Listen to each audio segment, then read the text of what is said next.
Supracortical.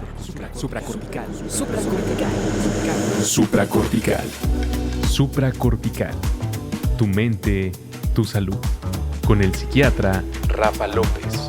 Síguelo en todas las redes como @Rafa López DR. No olviden que Supracortical es parte de Sonoro y que puedes encontrar la página de Sonoro www.sonoromedia.com para escuchar todas las producciones que tiene Sonoro, y Supracortical es solo una de ellas. Les doy la más cordial bienvenida. Hoy tengo una gran invitada y de verdad va a ser fantástico poder platicar de un montón de temas que tienen que ver con la seguridad, con la confianza, con la autoestima. Pero desde ya les presento a Charly Tango. ¿Cómo estás? Rafa, muchísimas gracias de tenerme aquí. Estoy bien, estoy contenta.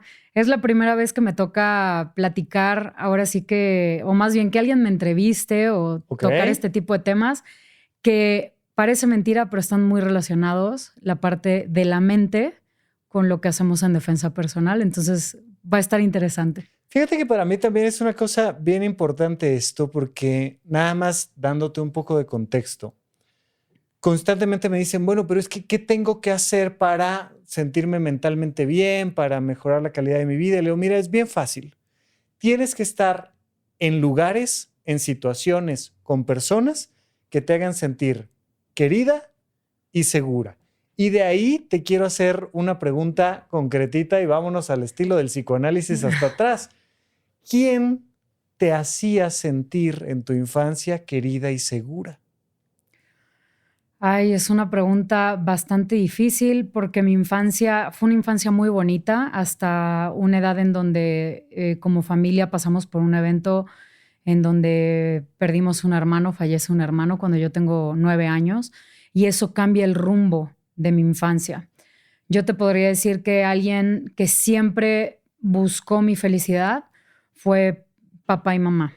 Sin embargo, cuando sucede lo de mi hermano, la persona que está atrás de mí cuidándome y protegiéndome en todos estos momentos, que hoy en día me agarro el chongo con ella, pero siempre he dicho es mi persona favorita, mi hermana. Mi hermana es la que de alguna manera sé que, aunque me va a dar las críticas más difíciles, las más duras, pero es la que menos me va a juzgar. Y eso es algo que amo de ella. Tu hermana te hace sentir querida y segura, Sí, en ese sentido. así es. Pero dices ahora, ¿se pelean un montón o qué? No, no tanto. O sea, digo, como hermanas, ¿no? Tenemos una relación increíble, las dos, desde muy chicas, obviamente, por todo lo que venimos pasando como familia. Pero sí, ella es mamá de 3 y entonces es de esas mamás que tiene cero problema de entregar a sus hijos a quien los reciba con tal de tener tiempo libre. Y entonces de momento es como que puedo ser una persona que opina, ¿no? Con ella porque tengo la confianza y la verdad no peleamos, amo la relación que tengo con ella porque es muy permisiva a decir las cosas como son, transparentes. Hay un espacio seguro del te escucho, me escuchas, y entonces eso, digo, siempre lo hemos tenido, pero ahora como adultos y viéndola cómo va criando a los hijos, siempre le digo, acuérdate cuando nosotros estábamos chicas, que no hay que repetir, ¿no? Entonces, que es normal, sí. ¿no? Oye, ¿y tú te acuerdas de alguna escena? No sé si antes de que... Era un hermano quien murió. Así es. Ok. ¿Te acuerdas de alguna escena, a lo mejor antes o después de que muriera tu hermano, que dijeras, es que mi hermana me cuida, me protege, me quiere? ¿Alguna en particular? Alguna en particular. Cuando estábamos pequeñas, creo que era más al revés. Creo que yo la quería proteger a ella. Era una fijación de mi parte como que nadie nunca le hiciera daño. ¿Tú eres mayor que ella? No, ella es la mayor. Me lleva 4 años. De ahí yo y mi hermano yo le llevo 6. Ella le lleva 9, le lleva 10. Y yo tenía una relación mucho más cercana con mi hermano. A lo mejor mi forma de divertirme era más cercana o las afines de un varón que los de mi hermana. Sin embargo, cuando mi hermano fallece, me acerco muchísimo a mi hermana. Era la que me protegía, la que me llevaba, pero creo que eso se iba más hacia el estudio, al que yo saliera adelante en la escuela, porque pues obviamente el entorno, mi mamá, mis papás se concentraban muchísimo en ellos, en el duelo que estaban viviendo. Y yo con mi hermana, yo veía a mi hermana sí es más grande, pero físicamente es más chiquita que yo, es mucho más delgada que yo. Y entonces yo veía que en la escuela le querían hacer o bullying o le querían, y yo iba y ella ya estaba en secundaria y sus amigas, es que le están molestando a tu hermana. Y yo me salía del salón y decían, ya llegó la defensora de la justicia. Y llegaba, métete con alguien de tu tamaño. Y ellas estaban en segundo de secundaria y yo estaba en quinto de primaria. Y yo llegaba y decía, métete con alguien de tu tamaño, órale, no sé qué. Y entonces yo llegaba y defendía a mi hermana. Entonces creo que las anécdotas van más por el lado de que siempre yo físicamente la protegí más a ella. Ella me protegió más en lo intelectual y en lo emocional. Y yo físicamente era como mi forma de aportar en esa relación que teníamos.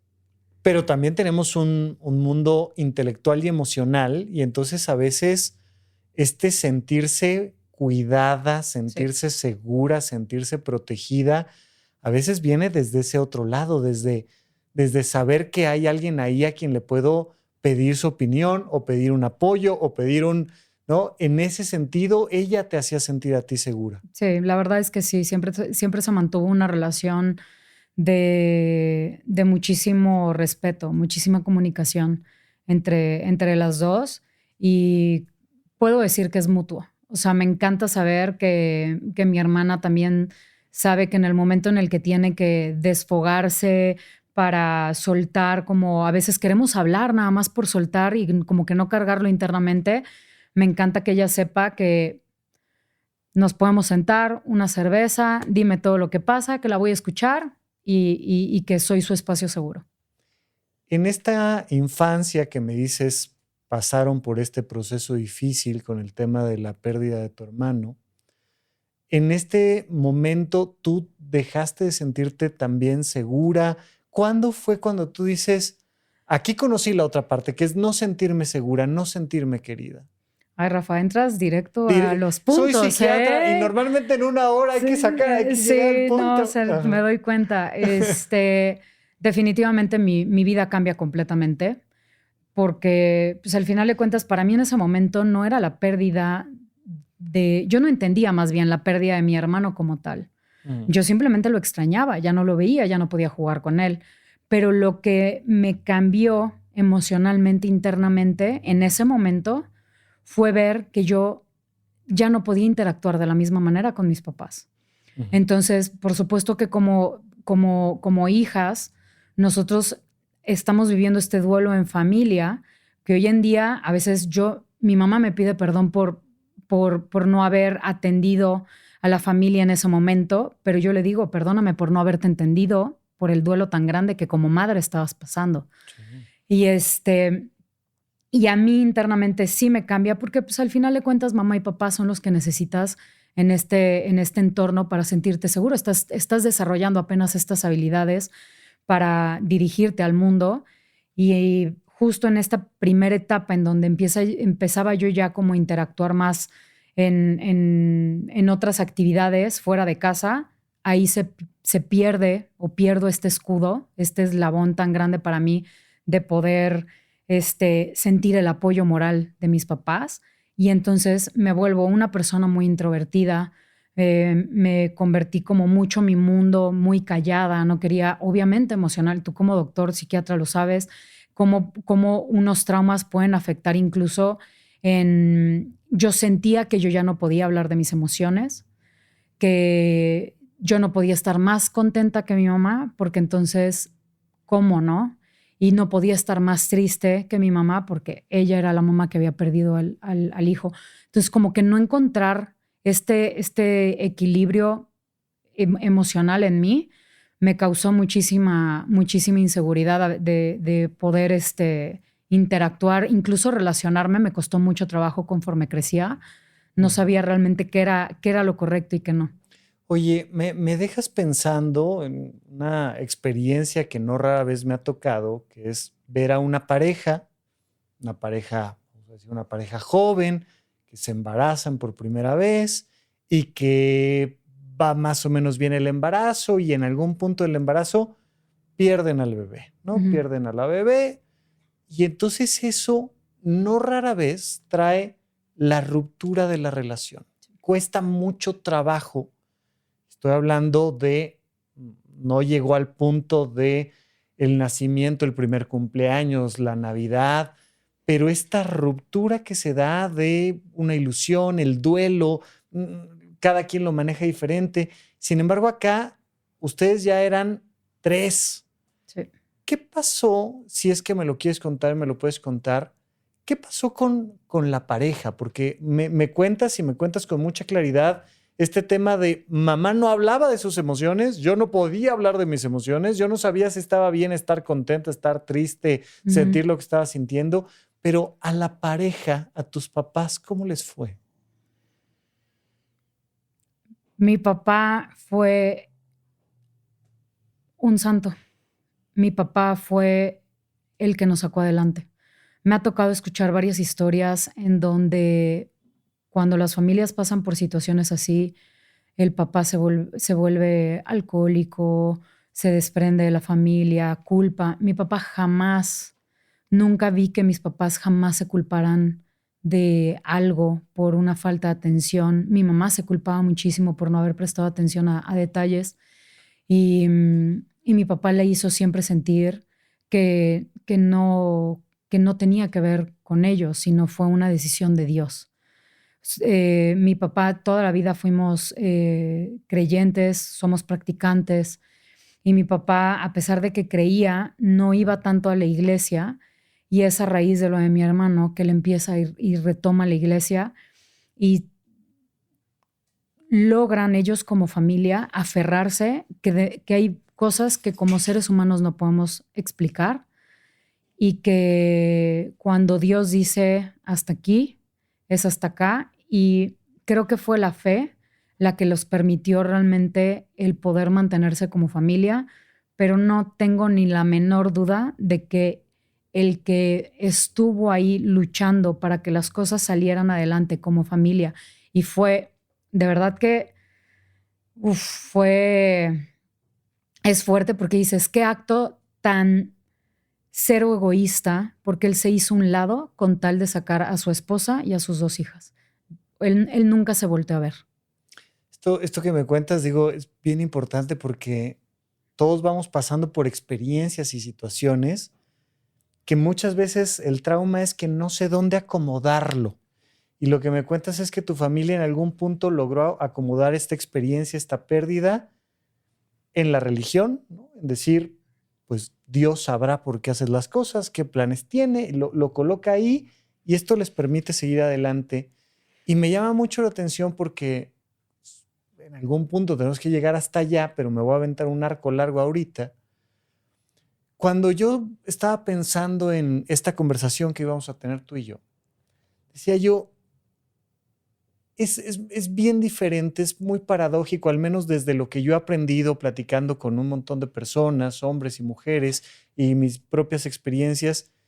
Es muy diferente de lo que los hombres nos tenemos que cuidar en la calle y en la casa, a de lo que las mujeres se tienen que cuidar en la calle y especialmente en la casa, ¿no? Y tú me dices, muchas veces los hombres que no saben cómo gestionar un duelo se tornan alcohólicos, agresivos, adictos a algo, adictos al trabajo, desaparecen, incurren en infidelidades y mi papá no, mi papá supo cómo manejarlo y es bien interesante cómo eso permitió que se mantuviera la familia, pero yo supongo que en algún momento te habrás ido dando cuenta que esto con chicas con lo que lo he platicado, pues de repente empiezan a darse cuenta de que el mundo no necesariamente es seguro por esta construcción machista que hemos creado del mundo. Así es. ¿Cómo fue para ti, ya una vez que el tema del hermano había quedado no superado, pero sí acomodado, cómo fue tu experiencia con esta sensación de seguridad en el mundo, en la escuela, en la casa? Dices, en la casa papá era una figura importante, mamá, pero tu hermana, pero y fuera de la casa, ¿cómo era la seguridad para ti? Desde muy niña tuvimos eventos en donde se metieron a la casa, donde incluso nos amarran ¿Cómo? Sí, nos amarraron. Yo estaba chica. El primer evento es yo haber tenido 4 o 5 años. ¿Cómo? Y nos amarran. Entran un descuido por parte de mi papá.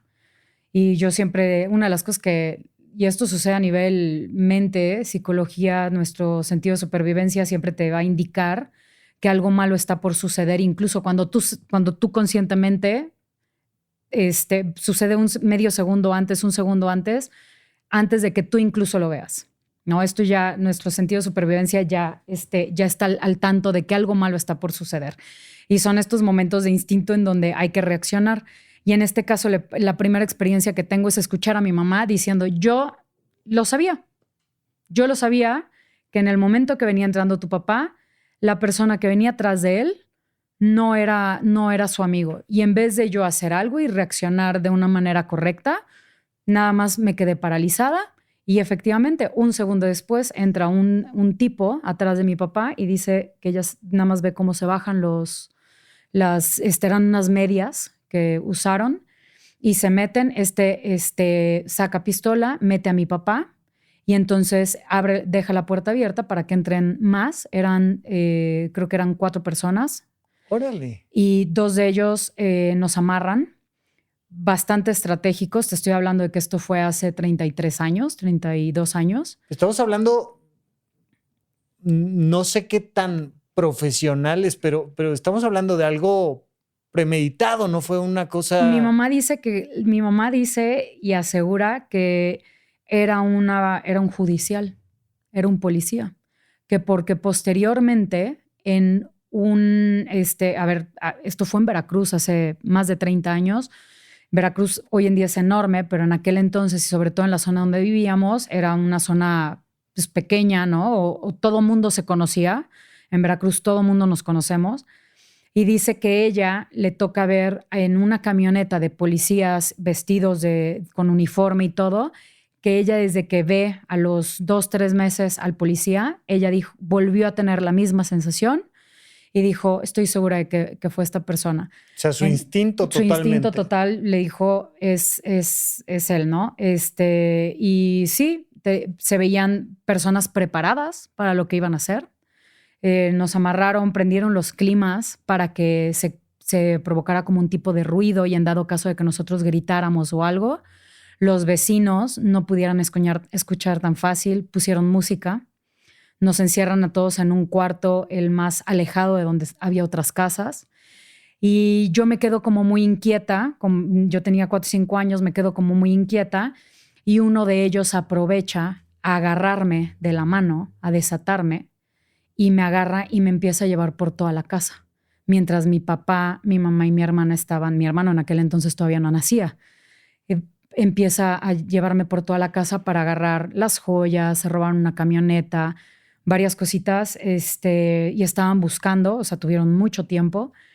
Y mi papá lo único que le pedía es, llévate todo, quédate con la casa, pero no le hagas daño a mi hija, no le hagas daño a mi familia, por favor. Y él, cambiando su tono de voz, se le acercó, el que había entrado justo después de él, y se le acercó y le dijo al oído, no te preocupes, yo también estoy casado y también tengo hijas.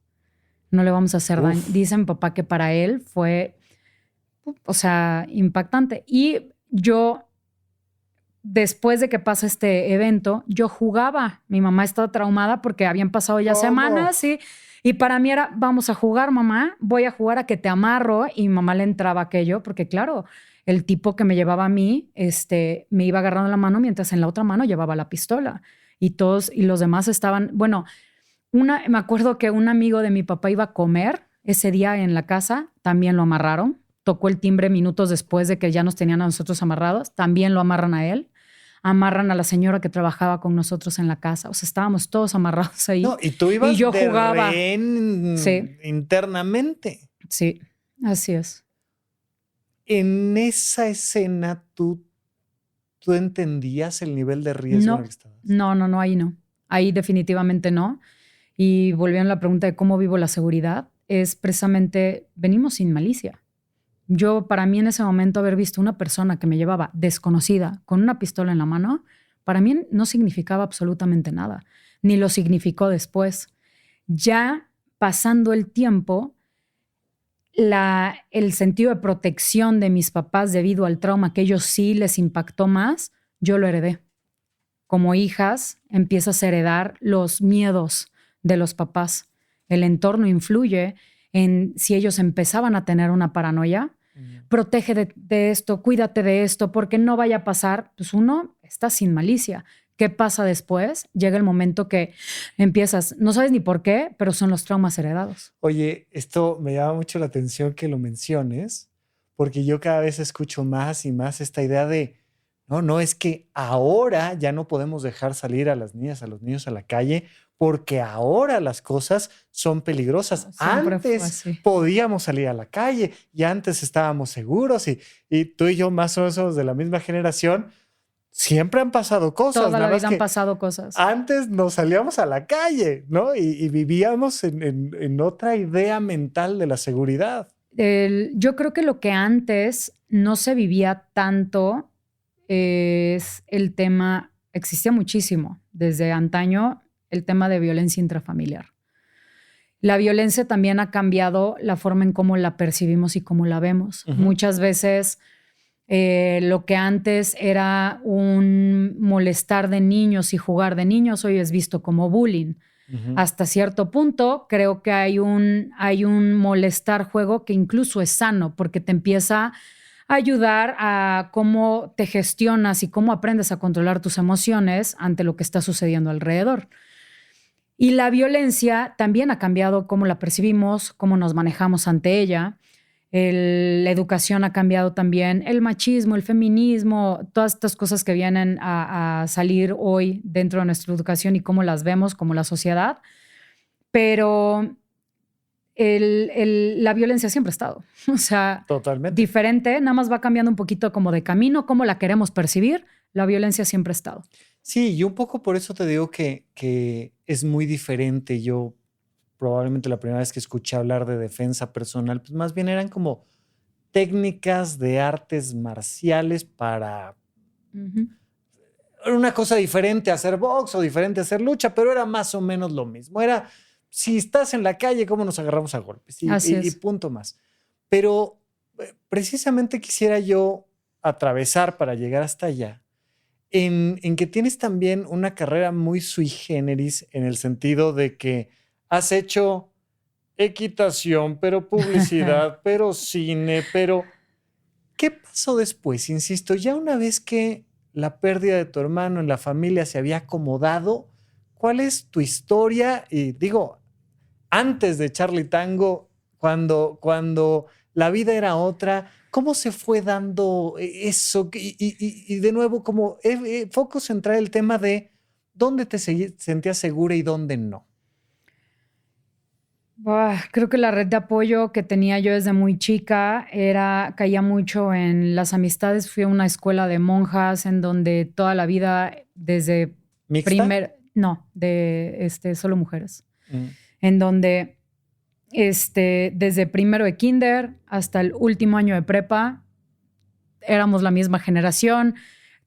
Somos 40 personas que nos conocemos de 35 años, a lo mejor unas más, unas menos que van cambiando ahí a otras ciudades, pero... Oye, ¿y cómo es eso de estar en una generación de puras mujeres? Porque yo creo que el factor de los hombres sí mueve muchas cosas, que siento que en un grupo de puros hombres suele haber más agresividad al menos. Sí. En los grupos mixtos se equilibra bastante. Yo creo que los mixtos se equilibran. ¿Cómo era para ti el grupo de puras mujeres? Cuando crecimos, cruel. Las mujeres son canijas. Las mujeres hay mucha competencia. Creo que hay más envidia entre mujeres que lo que pudiera llegar a haber entre hombres.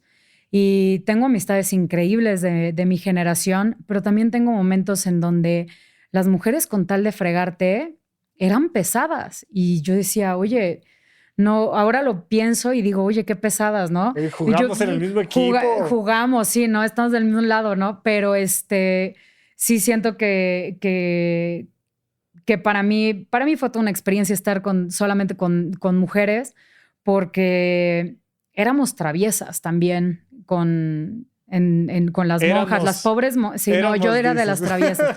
A mí no me gustaba molestar o sea, no me gustaba hacerle daño a nadie. Ajá. Nunca fui a hacerle daño a nadie, pero me encantaba hacer travesuras. Toda mi vida fui muy traviesa. Me encanta bromear, me encanta tirar una broma. Si alguien me está grabando en clase, la agarro desprevenida y la tiro, porque pues me encanta molestar, o sea, simpático, no hacer daño, ¿no? No. Sí, pero sí eras muy física. Nos lo dijiste desde el tema de tu hermana. O Sí. sea, sí eras de travesuras físicas. Sí, la verdad, sí, hiperactiva. Ajá. Me diagnosticaron con TDAH desde muy niña y eso pues, también influyó. Eso influyó también que yo entrara al tema de los deportes. Claro. Y para mí, mi lugar seguro fue siempre, para mí el lugar más seguro que tuve fue cuando yo hice equitación.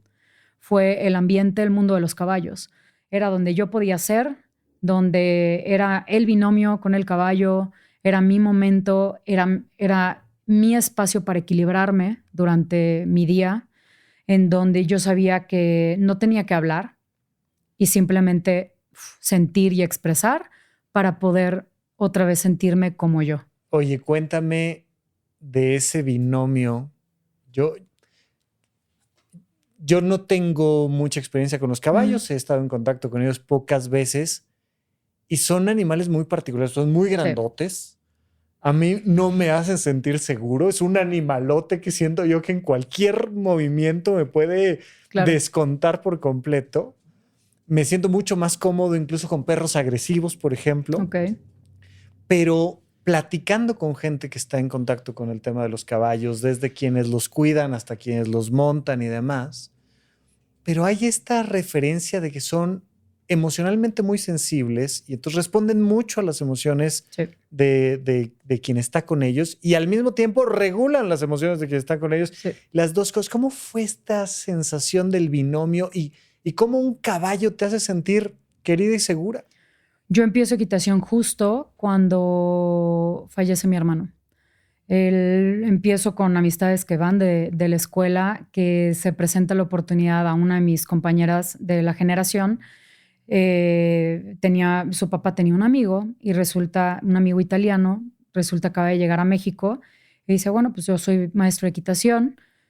Yo en aquel entonces era como mi mejor amiga y un día en una tarde de ir a comer a su casa, pues voy yo también a la clase de equitación con ella y la que terminó practicando equitación toda la vida fui yo. Ella creo que hizo una semana de clases, nunca más regresó y para mí el caballo, bueno, no para mí, lo acabas de decir, aquellas personas que se permiten acercarse, la habilidad del que tiene un caballo es gracias a su sistema nervioso y logra empatizar de una manera mucho más ágil que cualquier otro animal. Eso está súper comprobado, que el caballo tiene la habilidad de poder empatizar incluso a una distancia.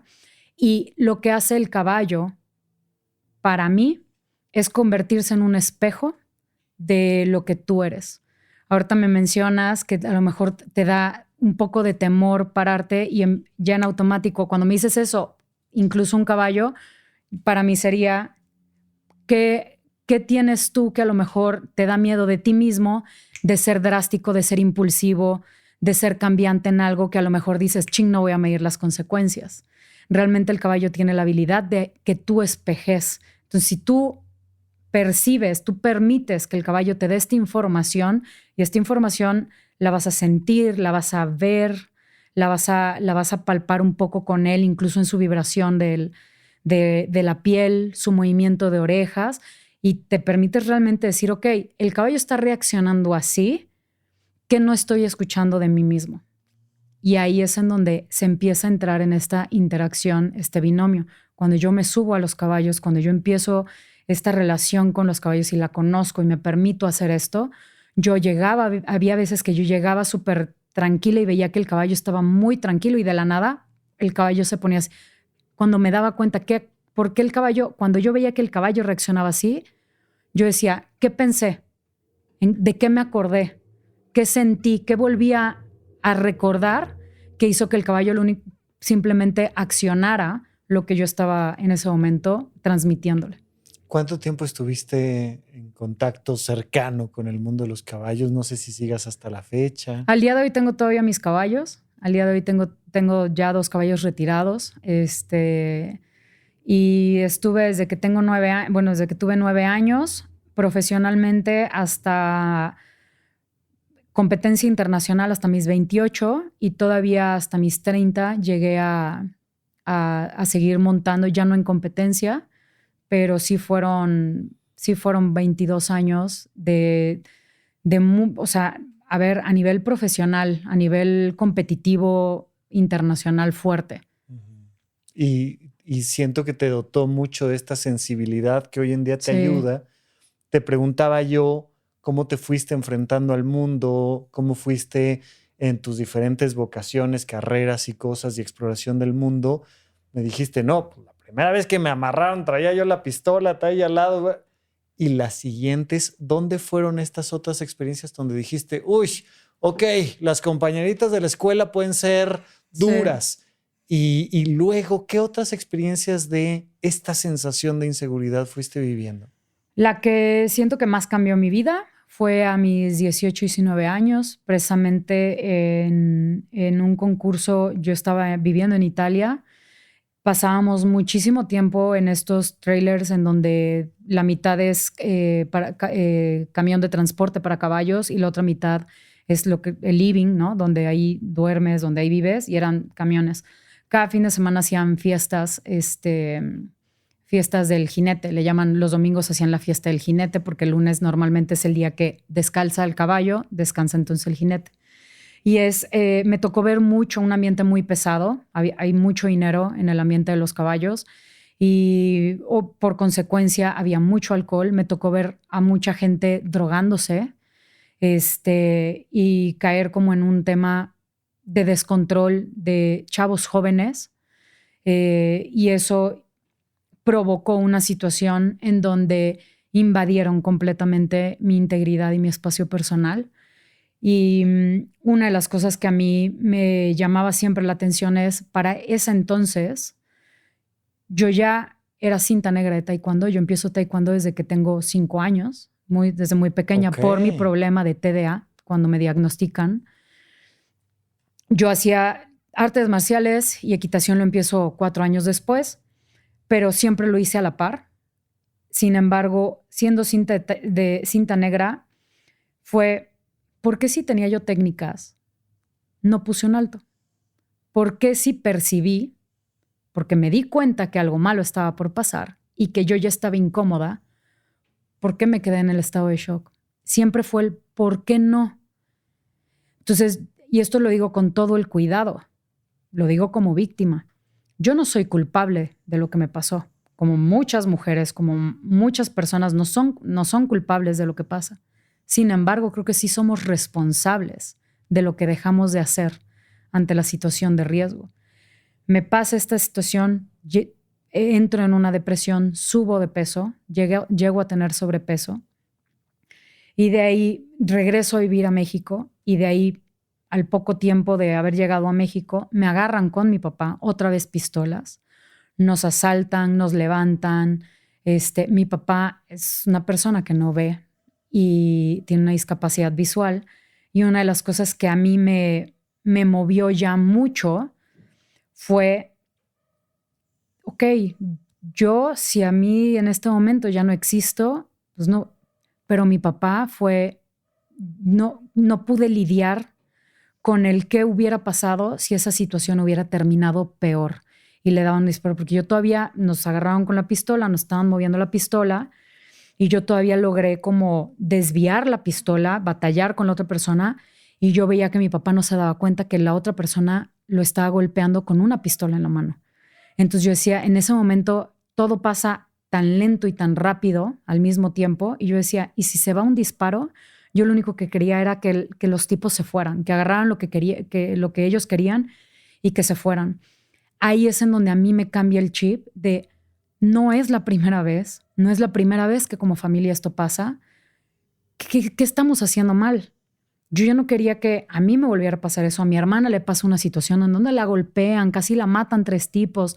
Entonces yo decía, ya no quiero que esto siga formando parte de las historias que nosotros tenemos. Ahí empiezo a entrenar Krav Maga cambio mi mentalidad de vivir un día a la vez, en donde trato de salir como que de la depresión, bajar de peso. Me quité el enfoque de quiero bajar 40 kilos que necesitaba yo bajar. No, me enfoqué en quiero hacer ejercicio. Quiero saber que si tengo que salir corriendo, puedo salir corriendo. Y entonces empiezo a entrar en cómo viven los alcohólicos anónimos, porque incluso me tocó ir a pláticas de grupos de AA. Y el famoso un día a la vez, yo lo cambio a cada acción cuenta. Cada acción que yo haga durante mi día va a contar para llevarme a un estado menos vulnerable, más atenta y en un estado de equilibrio sano, de vivir alerta. Porque también ya traía yo la paranoia. Yo creía casi que todo lo que estaba a mi alrededor era malo. Sí, ya en tu mente no vivías en un lugar seguro. Ya no.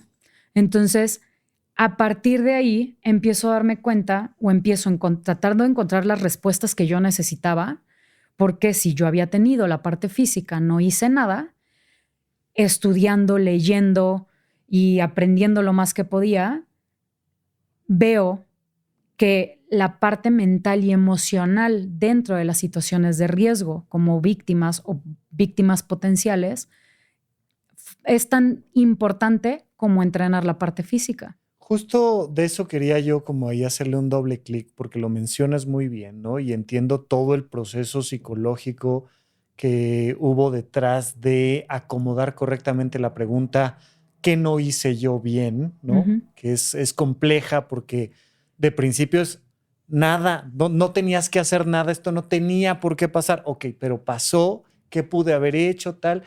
Y quería yo conocer si tienes una respuesta o varias respuestas o fue cambiando la respuesta.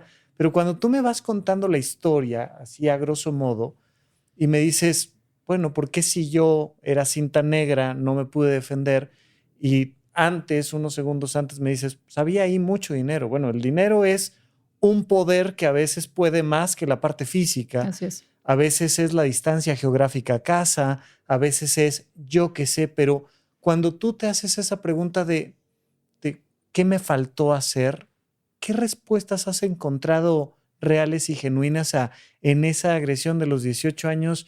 ¿Qué faltó? ¿Qué te faltó para defenderte? El tema que siempre trato de fomentar muchísimo, como crecemos en casa, como crezcamos y como nos relacionemos en familia o con quienes vivimos, no siempre es papá, mamá o hermanos, pueden ser abuelos, va a influir rotundamente en cómo nos desenvolvamos ante una situación de riesgo. Yo en ese entonces, al no venir de un entorno en donde yo sentía que podía hablar mis incomodidades, entonces me doy cuenta ahora, claro, ahora soy instructor, ahora lo entiendo y lo veo, trato de ver por qué no, es definitivamente que yo no tenía el empoderamiento de decir, oye, esto no lo quiero, oye, esto me hace sentir incómoda, oye, no te me acerques, oye, aléjate, me muevo. Es el estado natural del ser humano, es como el shock, la parálisis. El cerebro, de forma muy inteligente, dice, yo me quiero disasociar porque no quiero registrar realmente lo que está por pasar. Y cuando no fomentamos de tiempo atrás en nuestras relaciones una relación de comunicación y de respeto y no lo aprendemos de forma sana con quien más nos podemos relacionar y entrenarlo, no lo vamos a poder hacer con quien no conocemos o quien más nos sentimos incómodos. En ese sentido, a veces las palabras son más fuertes que el cuerpo. Así es, totalmente. Y aprender a decir que no es importante. Sí. ¿Cuándo aprendiste a decir que no? Como instructora, ya. Como instructora. Y lo sigo aprendiendo, ¿eh? Es un trabajo al día de hoy que pues, a mí me encanta ayudar y empatizar y soy de la mentalidad de si yo logro hacer que tú crezcas, yo crezco y si se vuelve una cadena de favores y muchas veces me pierdo en eso, sigo aprendiendo a decir que no. Definitivamente me encantaría decir después de que viví una situación en donde con un no pude haberlo detenido. No, ni siquiera fue ahí. Fueron años después, cuando después de mucho entrenamiento, mucho entendimiento de las situaciones de nuestro alrededor, ahí es en donde no es aprender a decir que no, yo creo que me siento cómoda diciendo que no, porque creo que yo ya sabía decir que no, nada más que estaba pensando antes en qué era lo que iba a pensar la otra persona al yo poner ese límite, que lo que yo estaba sintiendo en ese momento. Entonces decir que no también se entrena. Claro, totalmente. Tú entrenas a mujeres a decir que no. Así es. A mí me interesa empoderar. Me encanta empoderar a las personas. Me encanta ver el potencial que puede llegar a tener una persona y que encuentre en sus propias herramientas, porque todos somos diferentes, todos tenemos habilidades diferentes y para poderlas crecer también hay que reconocer qué debilidades tenemos. No hacerles como no las voltee a ver. Hay que reconocerlas para trabajar lo que sí, lo que no, encontrar las áreas de oportunidad. Y a lo mejor me ha topado tener mujeres que son físicamente muy fuertes, pero que tú las escuchas y no hay una coherencia entre cómo piensan, lo que te dicen y el cómo actúan. Entonces, poder hacer una alineación de las tres como seres humanos en todo lo que hagamos, somos mente, cuerpo y alma. Y si no alineamos estos, creo que difícilmente llegamos a nuestro máximo potencial.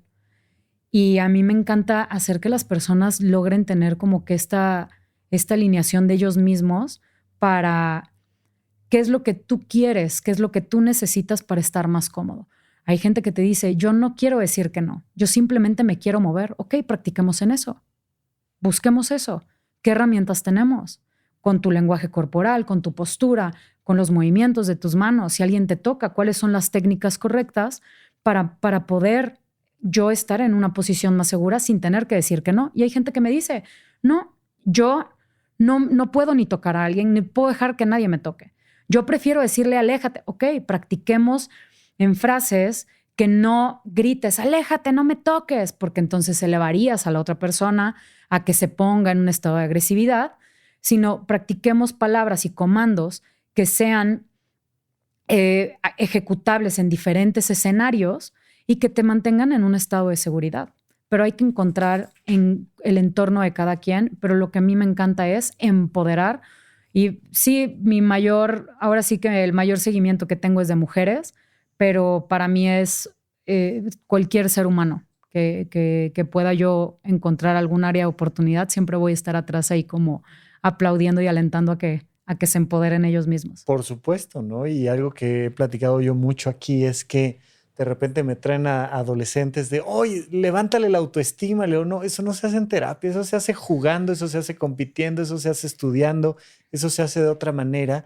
Pero sí te quiero preguntar respecto a esta experiencia que tienes, sobre todo con las mujeres, pero en general, ¿de quiénes se tienen que defender las mujeres? Porque vuelvo a lo mismo. Y comentaste el tema de la violencia intrafamiliar, que en la pandemia, si algo vimos que explotó tremendamente fue el consumo de sustancias y la violencia intrafamiliar. Es bien complicado cuando la persona que te agrede es tu papá, tu abuelo, tu tío, tu novio, tu esposo. Acabo de terminar de leer un libro fantástico que les recomiendo un montón, que se llama El Invencible Verano de Liliana, donde ella pasa por un feminicidio, ¿no? Es una historia real, lo cuenta su hermana, que finalmente pierde a su hermana y al hacer toda la investigación, tratar de generar justicia, va para allá. Y entonces este novio que a veces es el amor de tu vida y a veces no lo quieres ver ni en pintura, a veces tu hermano, a veces otras mujeres, como decías tú, con estos grupos de competencia y de envidia. Pero ¿cómo entra, cómo se acomoda la defensa personal en estas relaciones que son más complejas por el tema emocional? Mira, la violencia parte de la violencia. 7 de cada 10 mujeres han vivido violencia, algún abuso. Y cuando me refiero a violencia, me refiero a abuso físico, abuso sexual.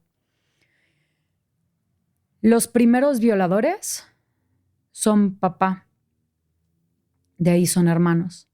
Después son tíos o primos. De ahí son conocidos. Es decir, amigos o cercanos, alguien que pudiera llegar a tu casa o que tú llegues a casa de alguien, compañeros del trabajo. Y por último, el acoso viene por externos, es decir, al azar, violaciones que pudieran ser en la calle. Que son más circunstanciales y Que no tan la gente metódicas. se espanta más de esas que suceden allá afuera. Sin embargo, las probabilidades de que suceda algo así cae solamente en un 3%. Yo recuerdo, perdóname mucho, una entrevista donde estaban, ¿no?, como 3 o 4 mujeres debatiendo el tema de los hombres y las parejas y tal, y decía una de ellas, pues es que yo necesito que un hombre me haga sentir segura, y decía, es que ese hombre que te va a hacer sentir segura probablemente va a ser tu agresor. Así ¿no? es. Y entonces, cuando dices, oye, el 3% es el mínimo, que es al azar, realmente en dónde está ese porcentaje mayor, y está dentro de casa. La violencia lleva ciclos, parte por violencia emocional, la violencia psicológica, la económica, la de comportamientos que tengan que ver ya del control de tu persona, que a lo mejor no físicamente te estén agrediendo, pero te limitan a qué lugares puedes ir, cómo debes ir vestida, con quién sí te puedes relacionar, controlan tus amistades. Y ya una vez que pasa por estos ciclos, va a caer, si tú no lo detienes, va a caer en la violencia física. Si no se detiene, inevitablemente cae, porque la manipulación que empieza a existir, normalmente los violentadores son narcisistas, la manipulación que empieza a existir, la manipulación, una vez que el narcisista cumple con, ya controlé esto, ya no es suficiente. Ahora quiere controlar un poco más y cada vez va a querer controlar un poco más hasta que lleguemos a la violencia física. Y todo esto que sucede antes, en la psicología muchas veces lo hemos escuchado como la máscara del encantador. La persona que te vaya a violentar, la persona que te quiera controlar, como lo que acabas de decir, es que yo quiero que me haga sentir segura. Primero viene, hablemos de una pareja, primero viene del yo quiero que mi pareja me haga sentir segura. Y entonces llega el protector, el encantador, el que no te preocupes, yo aquí estoy. El ego del hombre normalmente funciona un poco más alto que el de las mujeres. Y entonces empieza, ok, ya protegí, ahora ¿a dónde? Vamos al siguiente. Y entonces vamos subiendo de nivel.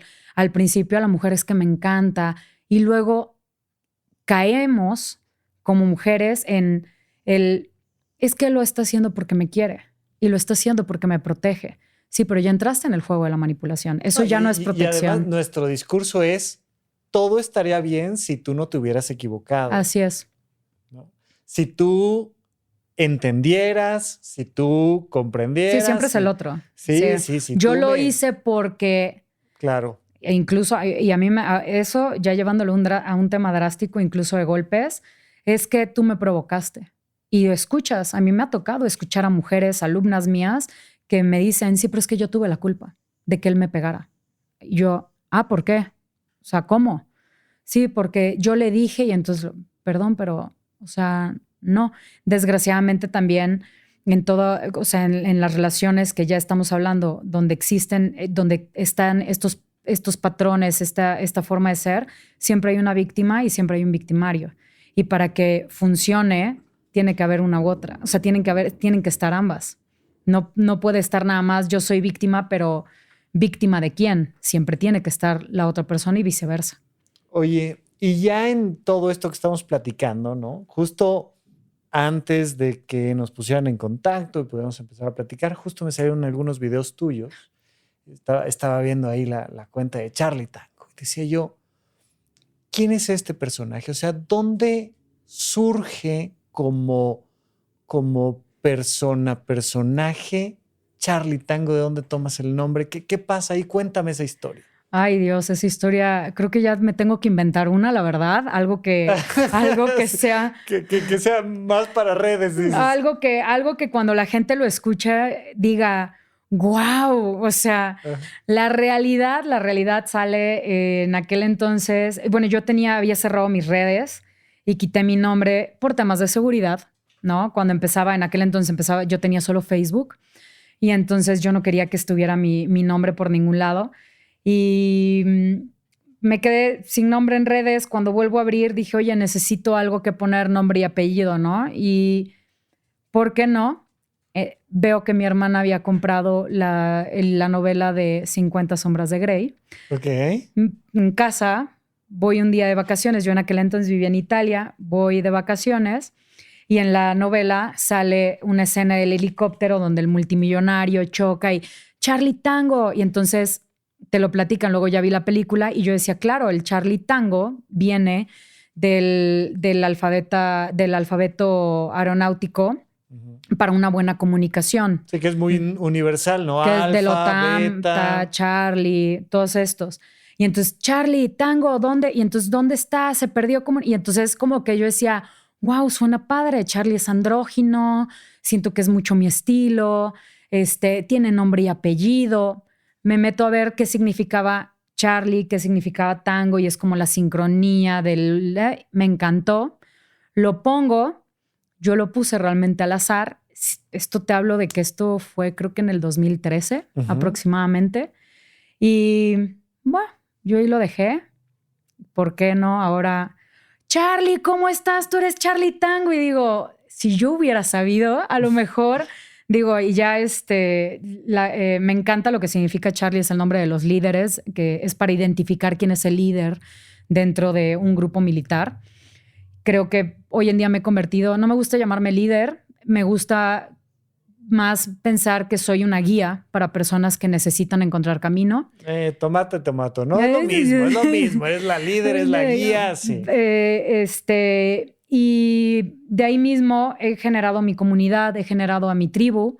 De ese mismo alfabeto hoy saco también el nombre para mi gimnasio. Se llama Zulu. Zulu es... son unas tribus que existen en África. Y ya hablando la parte filosófica, que eso sí lo pensé para mi gimnasio, Charlie Tango no tanto, África es el país de donde más esclavos sacaron y de donde más de estos esclavos de África que se los llevan alrededor del mundo, nacen las artes marciales. Entonces, el significado de Zulu es tribu, comunidad, alma en crecimiento. Hoy genero esta comunidad dentro de Charlie Tango y es todo cae del mismo alfabeto, ¿no? Salió de una historia ahí que está vamos a cambiar. Lindo. Pero justo un poco lo que te digo es, a veces así llega el nombre, ¿sí? ¿No? A veces simplemente se le atraviesa a uno por diferentes circunstancias. Pero igual que un escritor de novela, una escritora, ya después uno le va dotando de la propia personalidad. Y en ese sentido, ¿no? Ya me dijiste, me gusta ser guía, me gusta empoderar. Hay una visión hacia la congruencia entre el cuerpo, la mente, el espíritu. Pero, ¿quién más es Charlie Tango? ¿A quién está invitando Charlie Tango? ¿Quién está buscando? ¿Quién forma parte de esa tribu? ¿Qué más hay detrás de Charlie Tango? Yo creo que lo que más he fomentado como Charlie Tango es, yo no dejo de ser humano, Rafa. Para mí Charlie Tango es mi alter ego. Es mi voz interior de mi propio empoderamiento. Es cuando yo más necesito a veces encontrar una respuesta. Mucha gente se me acerca es que me siento insegura de esto y trato de ser ese elemento de seguridad que necesitamos como red de apoyo, porque la red de apoyo es esencial dentro de nuestro entorno para salir de situaciones difíciles, no precisamente en defensa personal, sino en muchas cosas. Y para mí, yo trato de ser eso para la gente, que siempre encuentren a alguien que voy a buscar el que se encuentren las respuestas para que ellos se sientan más cómodos.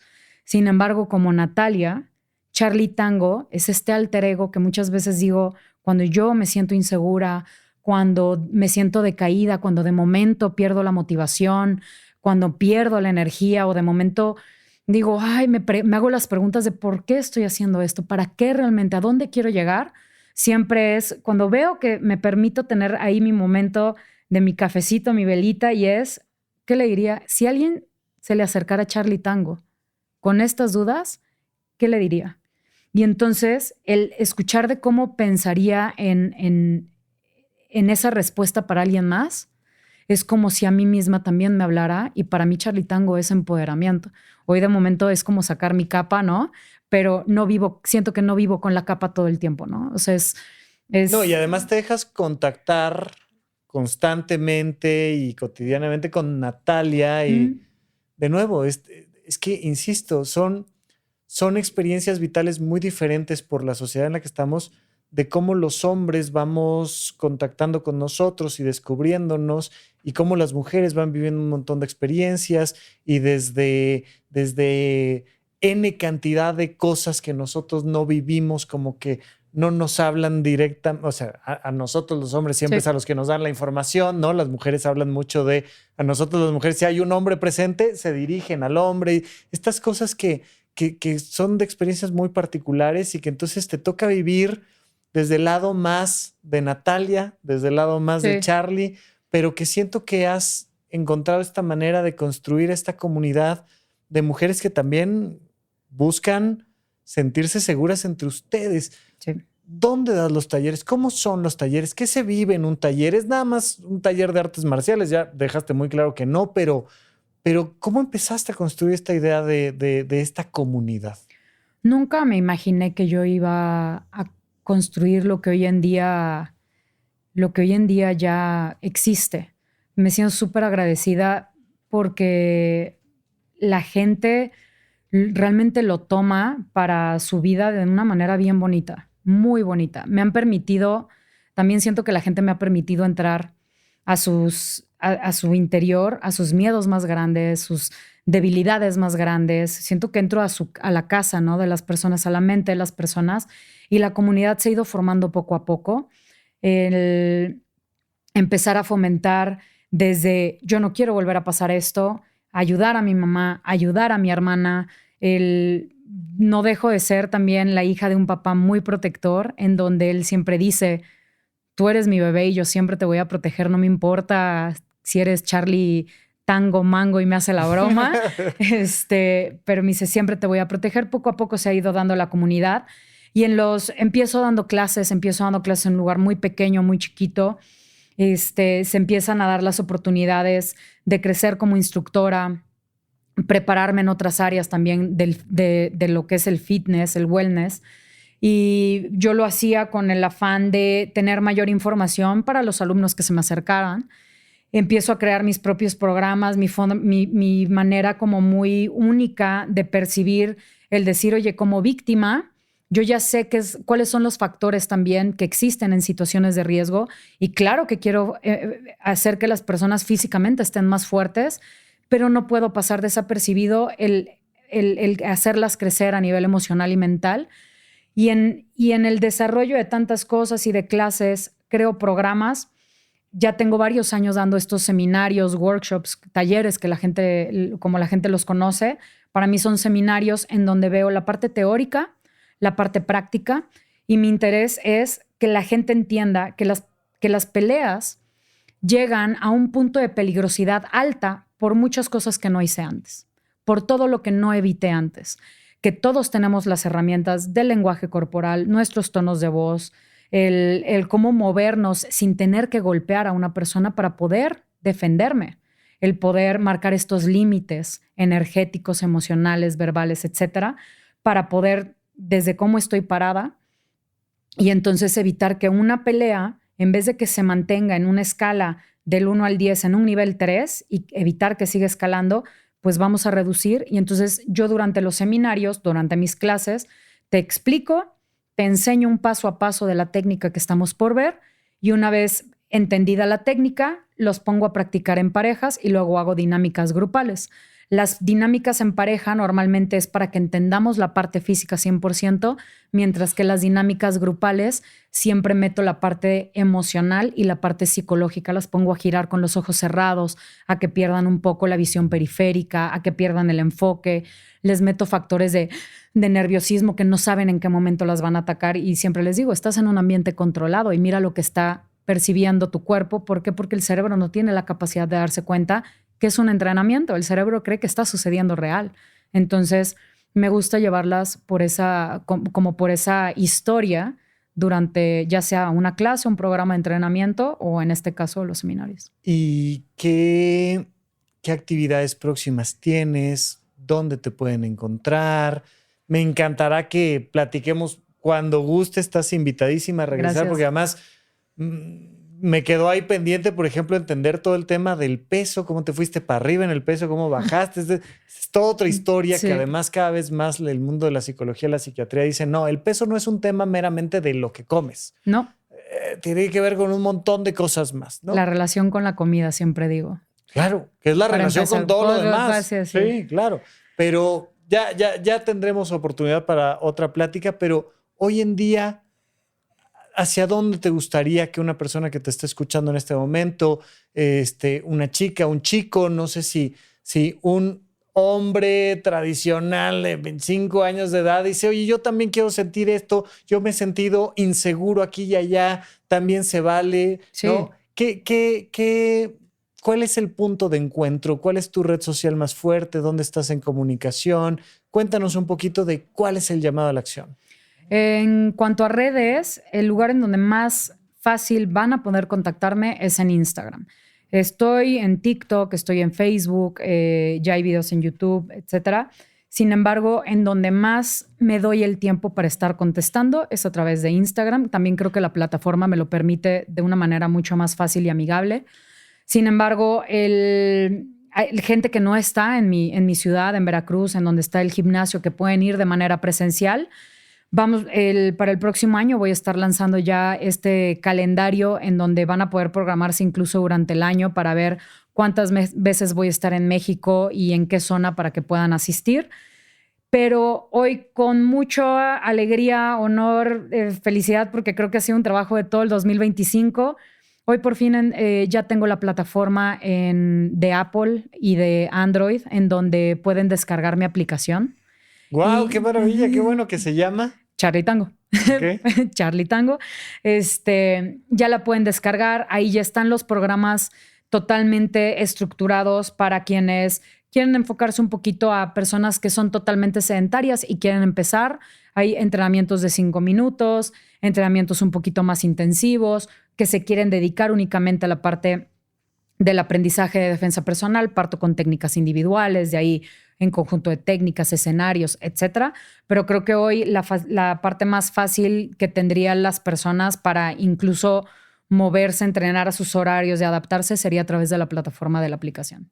Bueno, pues fantástico. Me encantará, en verdad, que tengamos oportunidad de platicar mucho más.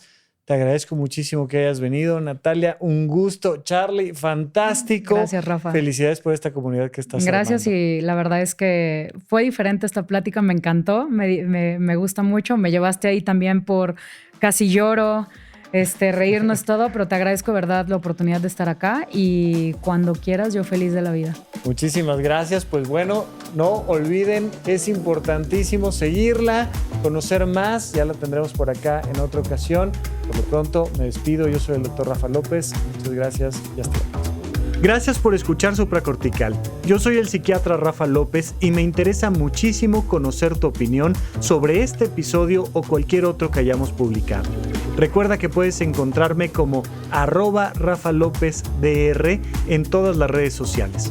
Quiero darte las gracias por escuchar Supracortical y sobre todo por suscribirte donde sea que estés escuchando este programa y así puedes enterarte todo el tiempo de nuestros próximos estrenos.